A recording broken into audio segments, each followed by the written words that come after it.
Hantavirus, vous n'entendez plus parler que de cela. Nouveau Covid, on a l'OMS et Big Pharma qui veulent en profiter probablement pour se refaire la cerise parce qu'ils sont très discrédités, très diminués justement par les révélations sur le Covid. Et puis ce que j'ai découvert sur des vaccins hantavirus est tout bonnement stupéfiant. J'en suis moi-même tombé de ma chaise. Ça ne se reproduise pas, voilà, parce que chacun est conscient quand même qu'il y a des ingrédients qui ressemblent beaucoup à ce qu'on a vécu il y a 6 ans. Et non, stop. Voilà, vérité, justice, liberté, résistance. À nouveau d'un bateau de croisière. Décidément, ça manque d'imagination. Hein. Le MV Ondius, alors c'est une croisière de luxe. Hein. Attention, il y avait 149 personnes à bord, passagers plus personnel, ce qui n'est pas énorme pour un bateau de croisière. Il est néerlandais, il était bloqué au Cap-Vert. C'est un public riche, hein. Il faut payer, je crois, c'était à peu près 20 000 $. C'était pour une croisière dans l'Antarctique. Alors, il y avait 5 Français à bord. Il y a encore, parce que beaucoup de monde, la plupart n'ont pas débarqué pour l'instant. Alors, leur titre, c'est « Comment ce dangereux virus se répand-il » Ah oui, parce que la presse, évidemment, vous avez remarqué, on fait des tonnes. Hein.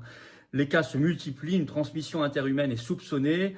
L'OMS a annoncé que 2 cas d'hantavirus ont été confirmés à bord d'un navire de croisière stationné au port de Praia, capitale du Cap-Vert, alors que 5 autres passagers sont suspectés, 3 autres ont déjà perdu la vie. Relativement méconnu du grand public, l'hantavirus tient ce nom de la région de la rivière Danton, en Corée du Sud, comme ça vous le saurez, où il a été identifié pour la première fois dans les années 70. Pour rappel, il s'agit d'une maladie transmise à l'homme par les rongeurs. Donc le rongeur a remplacé le pangolin dans le narratif.